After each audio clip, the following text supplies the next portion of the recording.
Hello, हाय, नमस्ते सर्वांना. श्री स्वामी समर्थ. कशा आहात? मस्त ना? मस्त मजेतच असाल.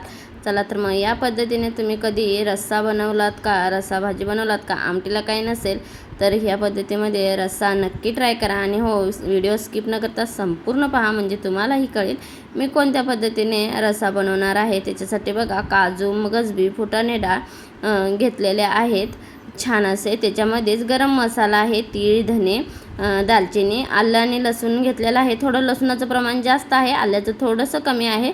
त्याचबरोबर ती झाडाचा कढीपत्ता घेतलेला आहे बघा. त्याचबरोबर ती 2 कांदे, टॅमॅटो आणि ओलं खोबरं आहे. हे ओल्या खोबऱ्याची आमटी आज बनवणार आहे, म्हणजेच मालवणी रस्सा बनवणार आहे. तुम्ही या पद्धतीने कधी घरी ट्राय केला आहे का हॉटेलसारखा मालवणी रस्सा? कमेंटमध्ये मला नक्की सांगा. माझ्या मुलग्याला खूप आवडतो हा रस्सा, त्यामुळे वारंवार मी बनवत असते. तरी आठवड्यातनं एकदा दोनदा हा रस्सा आमच्या घरी बनला जातो. बघा, ओलं खोबरं असतं ना, ते ओलं खोबरं छान असं तेलावरती भाजून घ्यायचं आहे. आता तुम्हाला माहितीच आहे, परवा दिवशी आमच्या इथं घुगऱ्यांचं हे झालं, त्याच्यामध्ये खोबरं भरपूर आलं होतं. मग एवढ्या खोबऱ्यांचं करायचं तरी काय, मग थोड्यांच्या बर्फ्या केल्या आणि थोडं उरलं होतं, त्याचं म्हटलं थोडा मालवणी रस्साही बनवू. त्यामुळे छान असं बघा, खोबरं तेलावरती छान भाजून घ्यायचं आहे. परंतु इतकंच करायचं आहे की त्याला जास्त डार्क नाही बनवून घ्यायचं आहे, नाहीतर आपलं काय होतं, रस्सा थोडा काळपट दिसतो. त्यामुळे थोडं जास्त ब्राऊन न करता थोडंसंच भाजायचं आहे. त्याच्यामध्ये कांदा, थोडा कढीपत्ता घालायचा आहे आणि छान असं भाजून घ्यायचं आहे. बघा, एक 5 मिनटं खोबरं असंच भाजायचं आहे. त्याच्यामध्ये जाता 2 चिरलेले टॅमॅटो ही छान लालसर रंगावरती घ्यायचे आहेत आणि छान असे गीर आपले टॅमॅटो शिजले गेले पाहिजेत बघा. त्याच्यामध्येच आता आलं व लसूण टाकते, तेही छान असं परतून घ्यायचं आहे. आणि त्याच्यामध्येच फुटाणे डाळ, मगजबी आणि काजू, हे जर नसेल तरी तुम्ही ह्याच्यामध्ये थोडी खसखस आणि तीळ भिजवून वापरला तरीही चालेल. त्याच्यामध्येच बघा, आता जे तीळ, धने होते ना, जिरे, तेही वापरले आहे. थोडा खडा मसालाही वापरला आहे.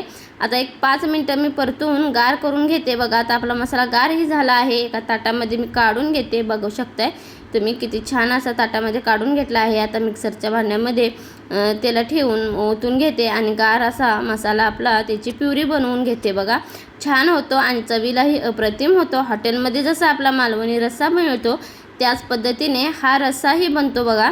त्याच्यासाठी बघा, आता त्याच कढईमध्ये मी तेल, आणखीन 1-2 पळी तेल वापरलं आहे. कढई थोडीशी कडेनं काळी झाली आहे, कारण की आपण ज्यावेळी खोबरे भाजतो ना, त्यावेळेला थोडी कढई कडन काळी होते. त्याच्यामध्ये थोडीशी मोहरी टाकली, कढीपत्ता टाकला आणि त्याच्यामध्येच हा जो प्युरी केलेला मसाला आहे ना, तो टाकून द्यायचा आहे आणि छान तेल सुटेपर्यंत आपला मसाला हा भाजून घ्यायचा आहे. बघा, एक 5 मिनटं आपण तेलावरती असाच मसाला भाजून घ्यायचा आहे. ह्याचा कलर चेंज होतो, तुम्हाला मी दाखवते. आता मसाला थोडासा वरती असं म्हणजे त्याचे बाऊल आहे ते उडत आहे, त्यामुळे मी झाकण ठेवून एक 5 मिनटं आणखीन शिजू देते.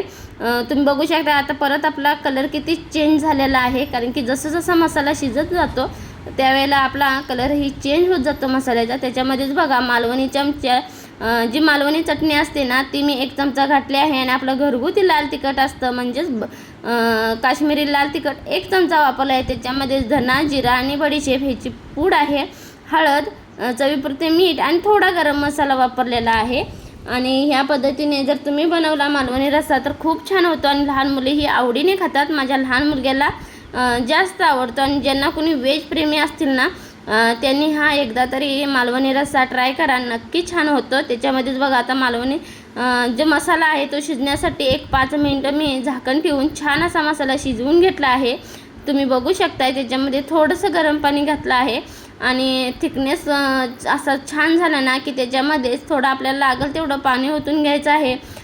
तुमच्या आवडीप्रमाणे तुम्ही लाल तिखट कमी जास्त करू शकता.